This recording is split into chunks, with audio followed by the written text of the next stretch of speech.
Must-hear radio. Must listen. Big Talk 850.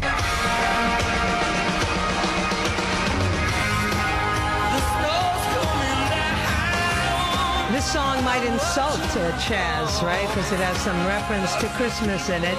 And Chaz is the man responsible for erecting a Festivus pole made out of beer cans just feet away from the baby Jesus and the nativity scene. So, Chaz, is this basically just giving your finger to every believer in Deerfield?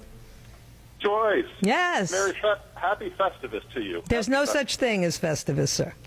Well, it isn't. There isn't. If you follow Seinfeld, you also forgot to mention that I've been responsible for sending several corrupt politicians to jail. But you know that.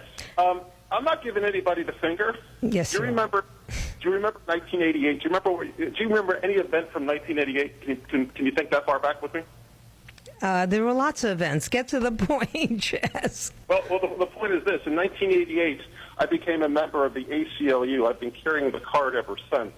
The ACLU worries about our First Amendment and Fourth Amendment rights. So this is an exercise for the Constitution. Okay. So that's what this is about. All right. This is about anybody to think. This is about sticking up for the Constitution. Okay. This is just an in-your-face kind of thing, Chaz, which is what you're good at. And yes, you have brought down corrupt politicians.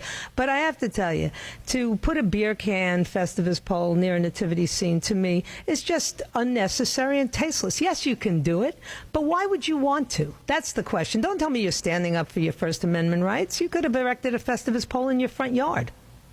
And using your same logic, then, the folks that put up the baby Jesus Motel 6 there, the menorah, they could have erected that in their front yard or a quarter mile down the street at the big St. Ambrose Catholic Church. And I'm sure they do. I'm sure they do. But the residents of Deerfield Beach, believe me, maybe 2 out of 10 are atheists or agnostics, and none of them have Festivus poles because that doesn't mean anything. On the other hand, the other 8 out of 10 people observe a faith, and it's their time of year, and they're not trying to bother you with it, Chaz. They're just celebrating in the way that they're used to celebrating. And cities have a right to determine that. Look, I'm not going to ask people to take down your Festivus pole, but I need you to know that you and your other card-carrying members of the ACLU, this is not about freedom. This is about trying to get everybody else to stop expressing anything that you don't agree with. And that, I know that, and it's okay. My son is a card-carrying member of the ACLU. Big deal. So your logic is... Oh, stop with your logic is. That's always the way he does this. There's no logic to what you did. There was no logic to what you did. It was a giving of the finger to people who believe in Christmas and people who believe in Hanukkah. Admit it. It's okay that you're giving them the finger. You're entitled. It's an 8-foot pole, actually. That's made of beer cans. Made of half blue ribbon. So let's back up for a second. It seems to me the argument you're making is it's okay if you put up a symbol that 8 out of 10 people, and I don't really agree with your numbers because the numbers are about 60% for Christians, and those of the Jewish faith make up about 1.5%.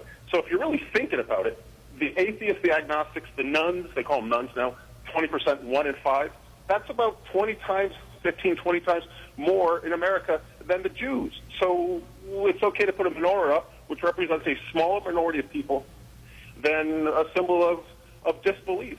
Yeah, well, it's not a symbol of disbelief. It's nothing. Festivus poles in your imagination or in David Seinfeld's imagination. But maybe if you keep putting up enough Pabst Blue Ribbon poles, who did I say? David Stein? David. I don't know what his name is. I never watched the show. Apparently Chaz watched it a lot. Thanks for your calling in, Chaz.